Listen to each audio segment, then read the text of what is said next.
Bom, falando em momento que virá, já começou. Vamos chamar os demais participantes da noite, Carol, Ana Paula e Giovanni, para um debate aqui, uma conversa sobre os assuntos que foram tratados hoje.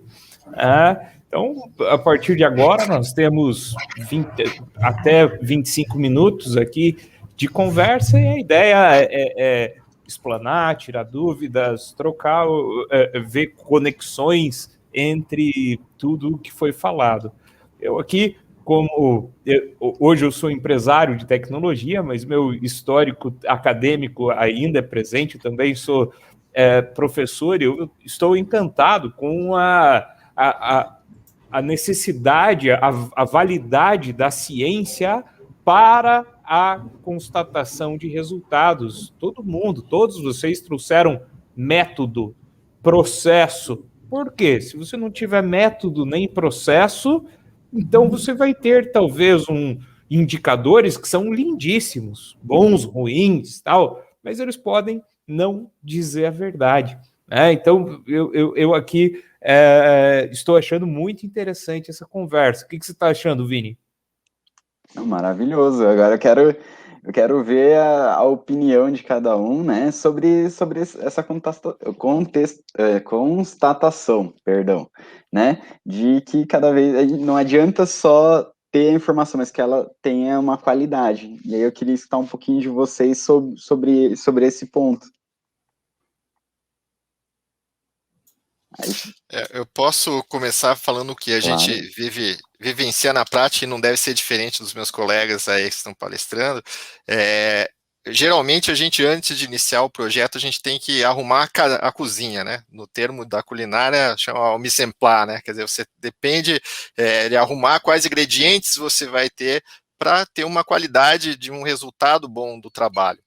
E isso, de fato, é o que realmente faz com que a gente tenha que empregar grande esforço, mas isso não deve ser a barreira para que as iniciativas sejam contínuas de análise de dados, de pesquisa, de analytics, né, ou os voos mais altos aí ligados à ciência de dados.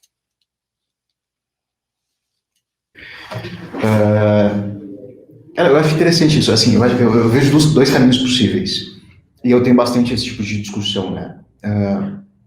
Geralmente as empresas, eu acho que elas tendem mais a ir por esse primeiro caminho de deixa eu organizar meu data lake, minha base de dados, ver quais são os dados que eu tenho disponíveis, sistemas, organizar uma infraestrutura para aí eu começar a fazer análise. Evidentemente, discutindo, né, quais são os escopos de análise e tudo mais. Só que tem um outro caminho que é interessante. E eu tendo muitas vezes a ir para este caminho, que é, ok, deixa eu conviver com o fato de eu não ter nenhum dado organizado e disponível, mas eu tenho um problema que eu preciso arrumar, que eu preciso resolver. E eu começo a investigar o que vai ser, o que eu preciso para resolver esse problema, muito embora não tenha nenhum dado disponível. Começo com análises qualitativas, com definição de hipótese, definição do que pode me ajudar a resolver esse problema. Em algum momento vou chegar numa parte do projeto em que, peraí, para eu discutir essa hipótese, para eu discutir essa análise, eu vou precisar deste tipo de dado. E, nesse momento, a gente não pensa em criar o data lake, não pensa em criar a estrutura toda robusta para isso. O que a gente faz é capturar informações do papel de pão, do Excel desestruturado, de qualquer que seja o meio da informação, e faz isso em processamento local mesmo, tem o pessoal aqui que trabalha com R, com Python, enfim, com qualquer outro tipo de linguagem de programação para transformação de dados, e a gente cria esse MVP na máquina, sabe? E num segundo momento, aí sim, depois da gente já ter chegado a algum tipo de conclusão, em algum tipo de inferência do que deve orientar a nossa tomada de decisão, aí sim, eventualmente, a gente pensa em criar uma estrutura mais robusta.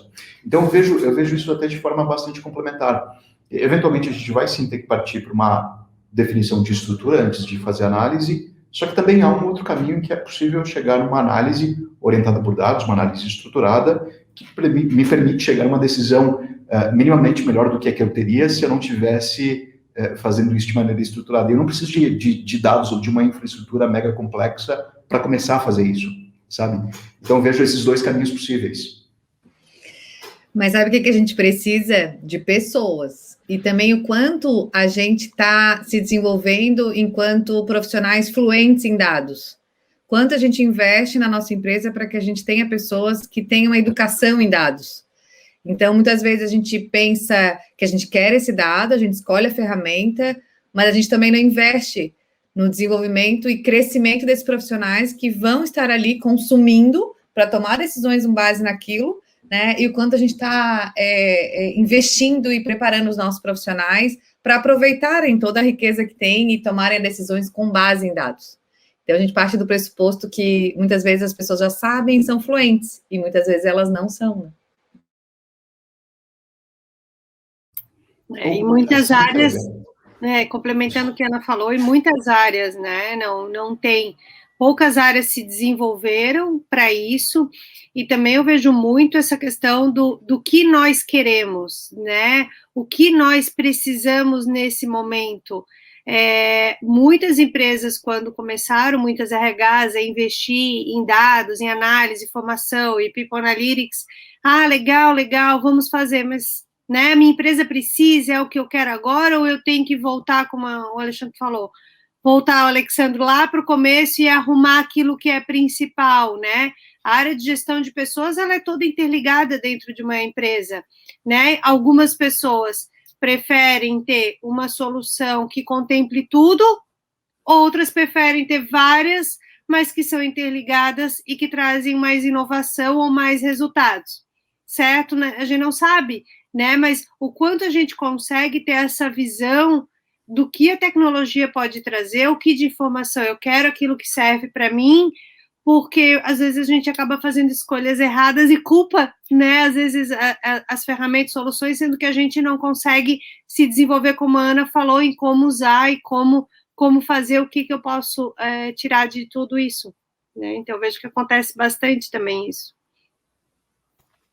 Eu queria só complementar uma situação realmente que a Ana e a Carol comentaram, e consequentemente o Giovanni também, o que eu não acabei pulando ali na apresentação é comentar o fato de que nós já tivemos a felicidade de encontrar empresas que tiveram essa primeira diretriz de implementar uma cultura de dados, ou seja, repassar treinamento para as pessoas, seja o nível hierárquico que ela estiver na empresa. Então foi curioso que as primeiras turmas vinham estagiários, depois os estagiários voltavam para as áreas, os gerentes vinham logo na sequência, tipo, como que um estagiário já chegou aqui e já está com essa gana de aproveitar os dados e conseguir produzir. E aí isso foi gerando um burburinho na empresa para se incentivarem, porque você chegar numa empresa hoje, falar para um gestor, me dá uns nomes aí para participar de um treinamento, dificilmente ele vai colocar os melhores recursos deles, porque o tempo é escasso. Mas quando você tem essa diretriz, e ela é top-down, né, para que as pessoas comecem a aproveitar melhor o tempo e os dados para insight, então a gente começa a ver casos de empresas tradicionais, indústrias de grande porte, treinando um volume muito grande de pessoas internamente para poderem ser habilitadas a trabalhar com dados. E aí eu concordo totalmente com vocês que isso deve ser algo que poderia ser uma prática independente do nível da empresa, né, para que elas realmente consigam ter melhor valor através disso, né. Perfeito, sensacional. Vini, eu fiz a primeira provocação. A próxima é tua. O microfone tá fechado, Vini. Agora foi minha vez, hein? Agora foi. E Giovanni, acho que ia complementar, perdão, Giovanni. Não, eu ia falar porque, assim, a gente falou bastante sobre ciência, né? Teve a citação do Einstein. Eu gosto dos físicos. Eu fiz física. Mas tem outros físicos que eu gosto bastante também. Carl Sagan é um cara que eu acho excepcional, foi excepcional, né? E tem um livro dele que eu gosto muito, é O Mundo Assombrado por Demônios. E nesse livro ele fala muito sobre a ciência e a pseudociência, e como que a gente deveria criar formas de criar essa literação em ciência, de instrução em ciência, para que a gente fosse mais questionador sobre como que a gente toma as decisões ou como que a gente interpreta o mundo. E tem uma definição de ciência que ele faz nesse livro que eu acho sensacional. Ele diz que ciência não é o apanhado de descobertas que a gente fez ao longo da carreira, ao longo do tempo da humanidade. Ciência é mais do que isso. ciência é um modo de pensar. E por modo de pensar aqui é justamente a gente olhar para um fenômeno e não já criar uma teoria para descrever aquilo que a gente está vendo. É de eventualmente questionar e ver se essa teoria ela faz sentido ou não, ou se tem uma outra teoria que pode explicar melhor aquilo que a gente está observando.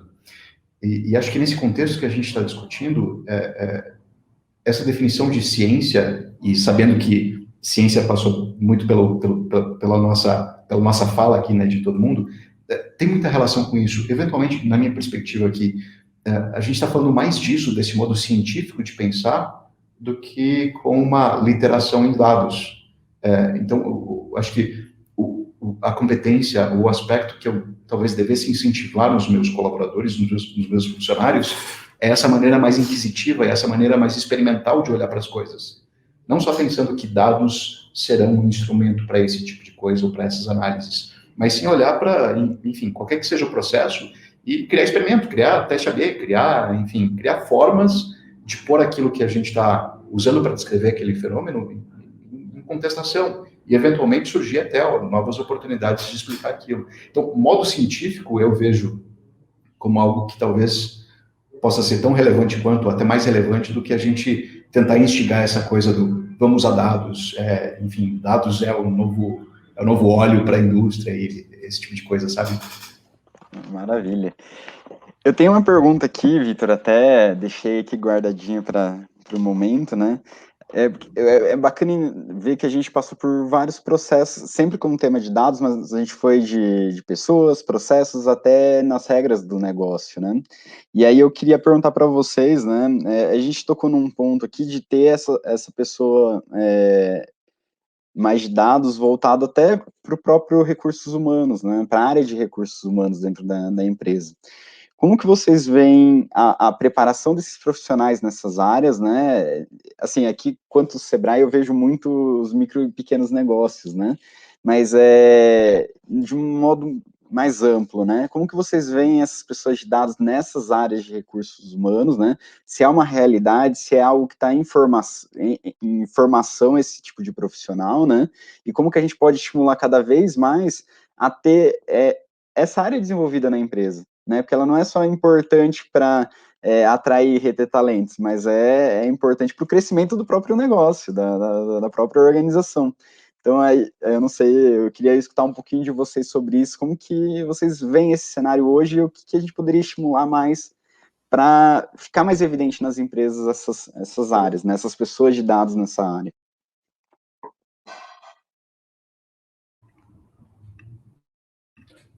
Posso começar? Claro. Tem um autor que eu gosto muito, dois, na verdade, dentro de cultura organizacional, o Edgar Schein e o outro é o Schwartz, eu não vou lembrar do nome dele. E ambos falam muito sobre o papel da gestão na criação de artefatos e no movimento cultural. E de novo, né, de vários projetos que a gente já fez em grandes empresas que estavam nesse movimento de se criar esse processo de tomada de decisão mais pautado em dados, mais pautado em método, uma coisa que é fundamental para que isso funcione é você ter o patrocínio, o incentivo, até o modo de pensar vindo de cima. E talvez até o exemplo de como que a coisa não funciona seja melhor de ser entendido. É muito comum da gente ver nas empresas um executivo demandar uma análise já dizendo qual é o resultado que ele espera. E essa é a pior coisa que pode acontecer. Do tipo, me faça essa análise para provar que as pessoas que estão saindo para um salário maior. Ou, me faça essa análise para provar que eu preciso contratar gente mais nova. Ou, me faça essa análise para XPTO. Quando, na verdade, a postura do executivo deveria ser a seguinte, eu quero entender o que está acontecendo aqui. E quando alguém traz um resultado para ele, quando a equipe gerou o resultado, a pergunta do executivo deveria ser, não, com base no que você está afirmando isso? De ser inquisitivo nesse sentido, da gente entender o que está por trás das afirmações que aparecem no meio do projeto. Então, eu vejo essa relação bastante grande para a gente criar essa cultura de analytics, de método e de dados para o processo de tomada de decisão e desse papel do executivo em criar esse ambiente produtivo e saudável para isso. Eu vejo nas empresas um crescimento, Vinícius, desse profissional. principalmente quando a gente consegue mostrar qual que é o valor que ele agrega.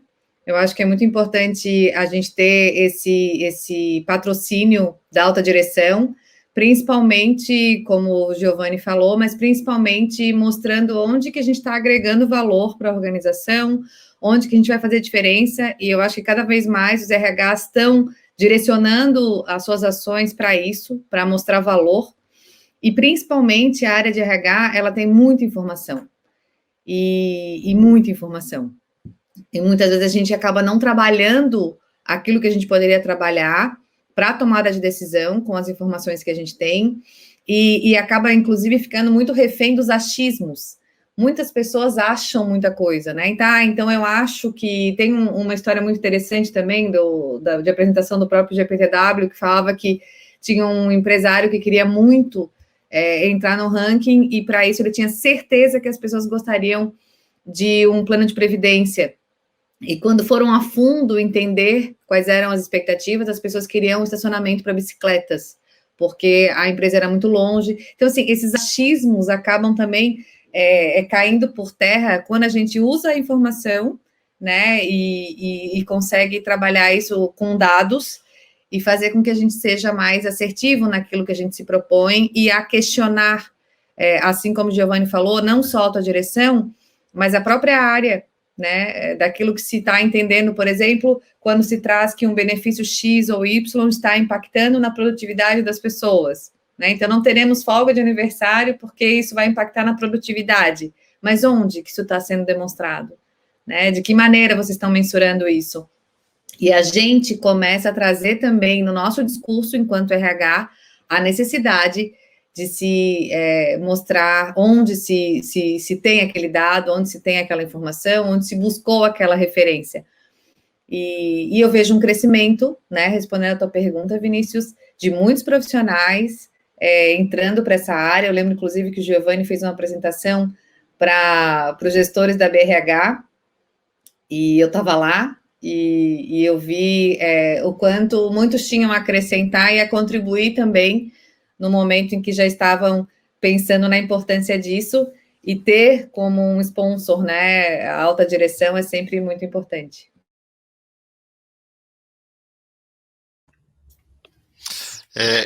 Eu acredito que é muito importante mesmo que as pessoas das áreas, realmente, os conhecidos analistas de negócios, se habilitem realmente para serem analistas de dados dentro das áreas. Hoje, a gente sofre com um problema anunciado, é o apagão de recursos com grande domínio de tecnologia. Isso já vem se falando há muito tempo e agora tem ficado cada vez mais dolorido isso, todo mundo tem sentido isso. Mas a forma de ultrapassar essa barreira é olhar também que existem recursos hoje, existem hoje plataformas e ferramentas com um termo que agora está entrando também em voga de low code, ou seja, você não precisa que a pessoa também esteja domínio proficiente em uma linguagem específica, como um R, como um Python. Ela consegue usar recursos que facilitam ela trazer, às vezes, modelos prontos ou questões do machine learning, e IA está aí para isso. Pessoas com mais proficiência em tecnologias já compactaram pacotes para pessoas da área de negócio se beneficiarem. Então, fazer com que as pessoas mergulhem no bit, né, como a gente diz, vai escovar bit, como a gente fala, realmente pode não pode trazer tanto resultado quanto se espera. Então, a conversão dessas pessoas tem que partir também pelo uso de ferramentas facilitadoras. E aí é o caminho de que pessoas da área de negócio consigam, de fato, já dominam ali seus processos, têm as dores ali, não precisam ficar naquele telefone sem fio de pedindo tratamentos para outras áreas, para aquilo voltar e não sei o que elas precisam. Então, acho que estamos em momentos onde a proximidade dessa possibilidade é mais curta. Legal. Eu pensando aqui, eu vejo um movimento muito grande, assim, no LinkedIn, pessoas como eu converso bastante com RHs, eu vejo que muita gente está buscando formação em BI, por exemplo, que, sei lá, né, bom, eu já me formei faz um tempo, mas na nossa época de transição de início de carreira, não era algo que a gente pensava fazer uma formação, um curso em BI, né? E eu vejo muitos profissionais de gestão de pessoas se especializando, trazendo, então isso é muito legal, né? O mercado está trazendo essa movimentação, essa necessidade, as pessoas estão buscando, entendendo que para a carreira delas é muito importante ter esse tipo de conhecimento, de atualizações, porque vai ser um grande diferencial aí em posições que ela queira ocupar, né? Então a gente sempre tem que buscar mais, né? O conhecimento é sempre da gente, nunca é demais. Agora a gente precisa entender como vai funcionar e manter uma aprendizagem contínua, já que o mercado está sempre mudando, né? As coisas estão sempre mudando, as demandas das empresas estão sempre mudando, a velocidade é muito grande. Então, ser uma pessoa flexível, né, buscar esse conhecimento constante, né, aprendizado, isso faz muita diferença. E compartilhar, né, o conhecimento na empresa. Às vezes, alguém não domina tanto, né, um BI, um Excel, mas precisa fazer e buscar outra pessoa que faz e tem um conhecimento técnico, né? Acho que isso é muito importante aí para os profissionais e para as empresas conseguirem identificar, né, e aproveitarem cada vez mais os seus talentos da melhor forma. Maravilha, Vitor. Por favor. Perfeito, Carol. Eu estava aqui pensando enquanto você falava, é importante também a gente lembrar que o BI, embora dê uma estrutura, uma cara linda para as coisas, o BI é a pontinha do iceberg. Se a gente lembrar do processo que o Alex trouxe, a gente sempre precisa lembrar do seguinte: o modelo é uma simplificação da realidade. Então, aquela simplificação que o Alex trouxe, o BI está lá no finalzinho do processo, é a parte que fica divertida, né? Então, é importante que a gente lembre do caminho que esse dado seguiu para que a gente possa confiar na tomada de decisão. E nós estamos nos aproximando aqui do nosso tempo limite. Então, geralmente a essa hora eu faço um desafio aos nossos participantes, aos nossos palestrantes, de falar em 2, 3 palavras ou no máximo uma frase, uma dica, uma sugestão. E já que nós estamos falando sobre pessoas para a tecnologia, se vocês estivessem começando a sua carreira agora, ou quem é o profissional que as empresas estão buscando, tanto em soft quanto em hard skills. Por quê? Porque sabemos que essa é uma área que está contratando mais do que mão de obra do que tem disponível. E Vini, eu vou te colocar na fogueira também. Pode participar com 2 ou 3 palavras, quem sabe ao final aqui, para a gente encerrar, o Vini fica por último, de palavras para quem está procurando emprego ou que está pivotando a carreira, o que as empresas estão buscando? Bem, eu gostaria de falar pelo um perfil que eu tentei sempre me posicionar, eu não sei se por sorte ou azar, mas eu sempre trabalhei na área de tecnologia, e o perfil que eu gosto muito de encontrar, e pela nossa felicidade a gente tem muito desse perfil na Quietec, é o perfil do profissional criativo e empreendedor. Acho que esses são as 2 qualidades que são incríveis de encontrar. Não ela realmente depende de incentivo, nem todas as pessoas já chegam com esse perfil, mas a empresa também consegue promover conforme a cultura dela, e acho que são essas 2 palavras para mim seriam as que eu até voltaria para mim no passado e falaria novamente, continue seguindo o caminho de ser criativo e empreendedor. Como diz um amigo meu muito do passado, se eu tenho um caderno cheio de ideias, ninguém quer comprar se não colocá-las em prática, né? Então não vale nada só as ideias, elas têm que ter capacidade e habilidade de execução. Criativo, empreendedor, capacidade de execução. Vamos lá. Agora vou ser mais crítico, em 3 palavras ou uma frase. Vamos lá. Vou falar, então. Vai Vou lá, falar. Ana.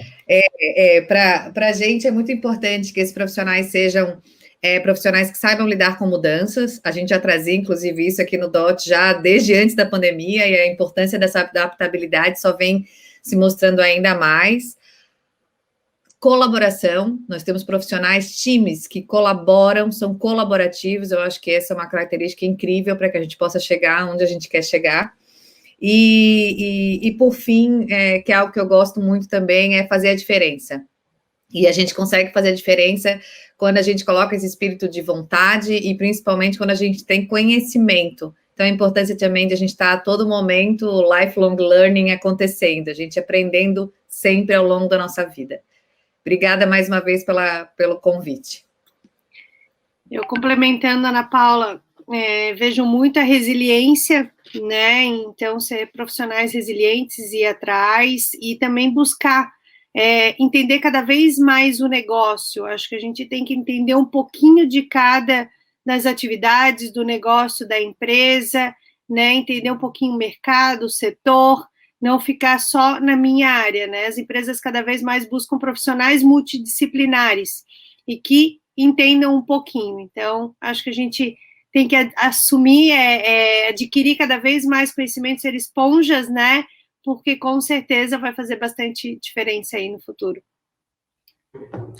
Bom, eu acho que é pensamento crítico. É a coisa mais difícil que eu vejo de achar hoje no dia a dia. Assim, gente para implementar algoritmo, machine learning, rede neural, keras, coisa e tal, tem aos baldes. Gente que consegue fazer uma análise simples e explicar a coisa de maneira que faz sentido é muito difícil de achar. Esse é meu principal desafio. E para mim, assim, né, eu percebi que a gente falou muito de soft skills, né, e que eu vejo muito, assim, que me dá, com a equipe, né, que me dá uma sensação muito boa no lugar que eu trabalho, é a questão da sensação de dono, né, essas pessoas que têm esse pertencimento ao que estão fazendo. Em segundo lugar, uma questão de sensibilidade, um cuidado com como são feitas as coisas, e por fim, responsabilidade. Acho que é um pouco mais do que compromisso, é ser responsável no que tá atuando, no que está trabalhando ali. Então eu gosto desses 3 aspectos aí, Victor. E aí, deixa para você terminar, não foge não. Vou fazer um jabá aqui também. Nós gostamos na Realize Hub, nós procuramos ética, porque se não tiver ética, todo o resto não compreende. E a ética compreende a responsabilidade com os colegas. Segunda questão, querer fazer parte. Porque quando você quer fazer parte, você encara o que precisa. E 3, tem que buscar arte. E a arte vem pelo esforço. O artista não faz certo da primeira vez. Tem que estar disposto a errar, tem que estar disposto a assumir riscos. Eu quero agradecer ao Alex Brum. Alex, muito obrigado. Giovanni, muito obrigado. Ana, muito obrigado. Carol, muito obrigado. E Vini, foi o nosso DataTIC 2021. Quer dar as últimas palavras? Quero sim, Victor. Eu quero agradecer aqui o teu compromisso, tua responsabilidade, tua sensação de dono de transformar esse evento pela segunda vez em realidade, né? Agradecer as pessoas que participaram, não somente hoje, também como nos 2 dias anteriores, né? Pablo, Murilo, faltou um nome, Victor, Morgana, e o pessoal que está assistindo, se faltou algum nome, eu peço desculpas, né? Mas eu acho que a gente não faz esse evento sozinho, né? Como Sebrae, agradeço aí tua parceria, também agradeço aqui os parceiros no evento, tanto o apoio como na realização, né? E aí, Victor, devolvo a palavra, assim, muito grato aqui pelo que foi feito esses dias. É isso. Agradecer a todos os envolvidos, a BRH, a CESPO, Quietec, Tableau, Vale do Pinhão, Agência Curitiba e Prefeitura Municipal de Curitiba, Marcela, Morgana, Silvia, Veri, tanta gente aí que esteve envolvida para essa organização poder ocorrer da maneira adequada. Muito obrigado a todos e até breve.